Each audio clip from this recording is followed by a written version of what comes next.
When a narcissistic woman betrays you, it's important to understand that she is not experiencing the event through the same psychological lens that you are. You feel betrayal as a rupture, a breaking of trust that wounds identity, memory, and meaning. She does not.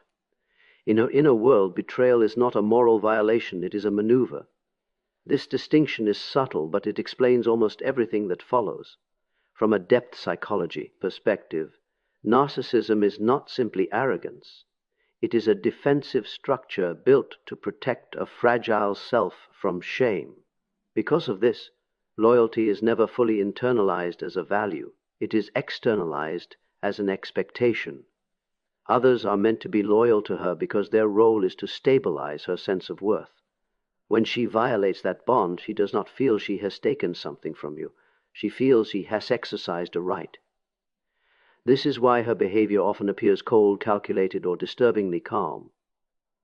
You may ask yourself how someone can betray so easily without visible remorse. The answer is that remorse requires self-reflection, and self-reflection threatens the narcissistic ego. To look inward would mean encountering guilt, limitation, and dependence, experiences she has learned to avoid at all costs. So the psyche does something clever. It reframes the story. The betrayal becomes justified. You become too sensitive, controlling, or no longer useful. In this way, the conscience is bypassed, and the ego remains intact. This is where clarity becomes your power. Once you understand that her betrayal was not a reaction to your failure, but an expression of her internal structure, you stop personalizing what was never personal. And when you stop seeking moral recognition from someone who cannot give it, you begin to reclaim your psychological authority. The moment you understand this, you stop asking why she betrayed you, and start asking why you tolerated it for so long. What delays her realization is not a lack of intelligence, but the efficiency of her defenses. A narcissistic woman does not immediately experience consequences because her ego is structured to shield her from them. In Jungian terms, the persona she presents to the world is carefully designed to appear confident, justified, even superior, while the shadow, where guilt, insecurity, and fear reside, is kept firmly out of awareness. This creates a psychological buffer between her actions and their meaning. When betrayal occurs, the ego moves quickly to protect itself. Reality is edited. Details are softened or erased. Motives are rewritten, and outcomes are reframed in ways that preserve her self-image. This is why confrontation often feels pointless. You may present facts, timelines, and emotional truths, yet none of it seems to land. It isn't that she doesn't hear you. It's that accepting your reality would fracture the identity she depends on to function. This protective distortion gives the illusion that she has escaped consequences. She may appear unaffected, even relieved, but what is avoided psychologically is not resolved.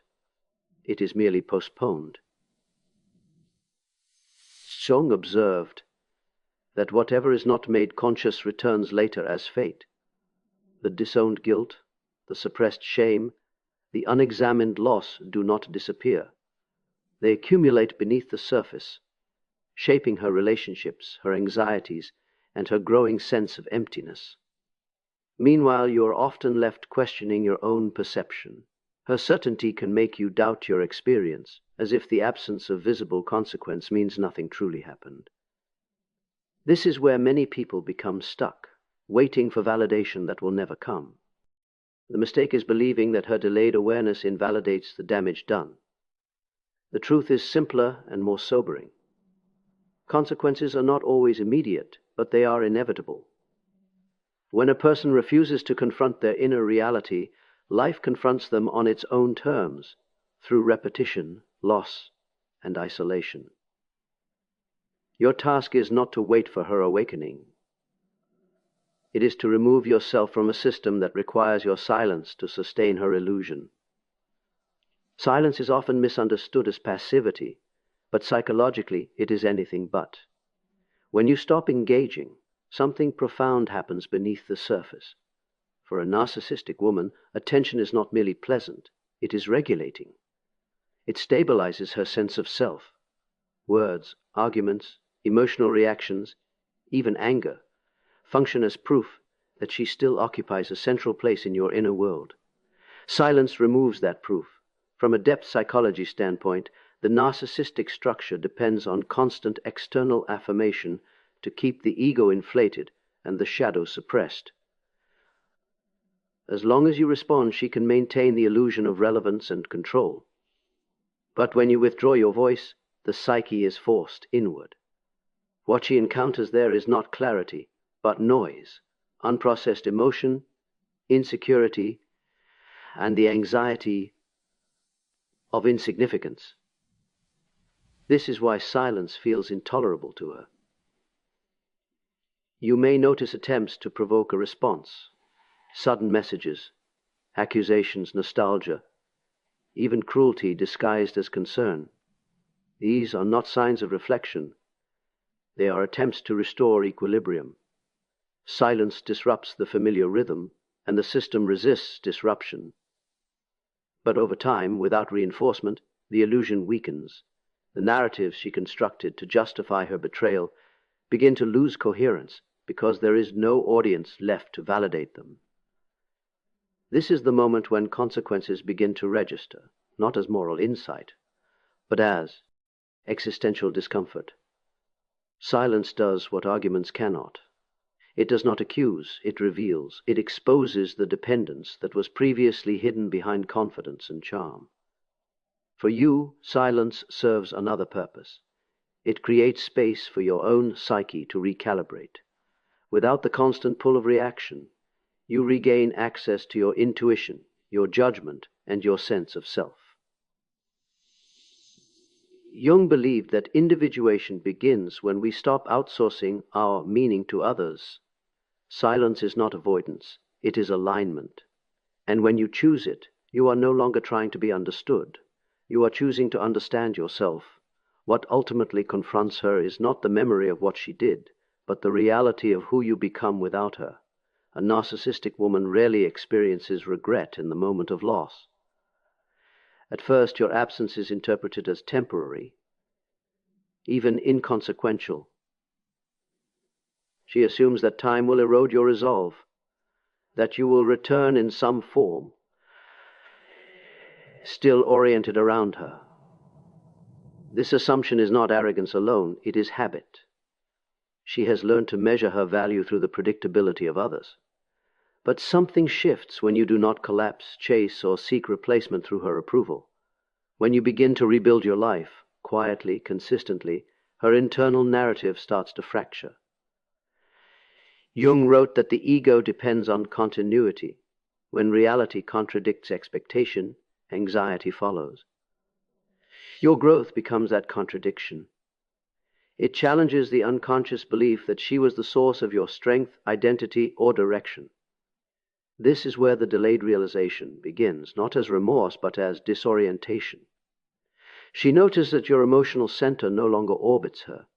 Your energy feels unavailable, your responses measured or absent, your life fuller in ways she cannot access.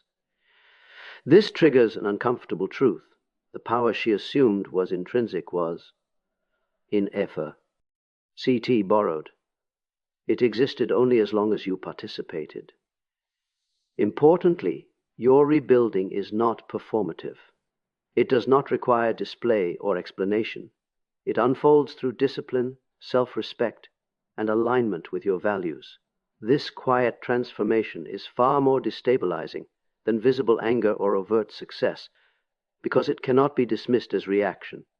It stands on its own. For you, this phase is not about being seen, it is about becoming whole again. Jung believed that individuation is marked by a withdrawal of projections and a return to the self. As you integrate what was fragmented by the relationship, you no longer need her recognition to confirm your worth.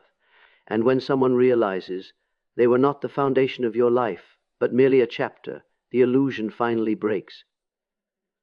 The final shift does not happen when she understands your pain, nor when she admits fault. It happens when you detach in a way that is no longer performative, no longer reactive, no longer oriented around being seen. True detachment is subtle. It is not announced. It is felt. And it is precisely this quiet withdrawal that causes her internal structure to collapse. For a narcissistic woman, control is maintained through psychological presence. As long as you are emotionally invested, whether in love, anger, or explanation, she remains central in your inner world. Detachment removes that position. From a Jungian perspective, this is the moment when projection fully dissolves. The qualities you once attributed to her, power, authority, emotional gravity, return to their rightful place within you. What remains for her is not triumph, but emptiness. This is why detachment is so unsettling to witness. She may sense that something irreversible has occurred. The usual strategies no longer work. The narratives lose their audience. The identity she reinforced through your attention begins to feel hollow. What collapses is not the relationship, but the illusion that she was indispensable. For you, detachment is not indifference. It is integration. It means you have processed the experience, extracted its meaning, and no longer need to revisit it to feel whole. Jung described this as the completion of a psychic task, the point at which the unconscious no longer demands repetition because the lesson has been learned. This is where freedom resides, not in proving anything, not in being understood, but in no longer needing resolution from the person who caused the rupture. When you detach, you step out of the psychological gravity field entirely, and in doing so, you discover the most sobering truth of all. The moment you stopped trying to be chosen was the moment you finally chose yourself. One of the most difficult realizations is accepting that your pain, no matter how genuine, is largely invisible to her. Not because she is incapable of noticing suffering in general, but because empathy, for a narcissistic psyche, is selective and strategic. Emotional attunement is directed inward or toward whatever sustains her sense of importance. Your grief, your confusion, your attempts to be understood register only as background noise, unless they threaten her control. What does register, almost immediately, is absence. When you stop explaining, stop defending yourself, stop offering emotional access, something fundamental shifts. From a Jungian perspective, narcissistic dynamics rely on projection. She projects authority, value, and emotional regulation onto you, while unconsciously depending on your reactions to stabilize her inner world. As long as you remain engaged, even in conflict, the structure holds. But withdrawal interrupts the projection. Silence removes the mirror. Your absence forces her to confront a vacuum where validation used to be. This is deeply unsettling, not because she suddenly understands your pain, but because the external source of regulation has disappeared. The psyche reacts with anxiety, agitation, and often attempts to re-establish contact, not out of love, but out of necessity. This is why continued emotional availability, even in the form of explanations or closure conversations, prolongs the imbalance. You may believe you are seeking resolution, but psychologically, you are reinforcing the very system that diminishes you. Detachment, on the other hand, is not punishment. It is a boundary that restores psychic order. Importantly, absence does not mean coldness or cruelty.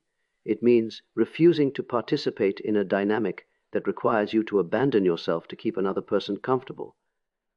In Jung's terms, it is the withdrawal of projection, the moment you reclaim the parts of yourself that were being used to support someone else's illusion.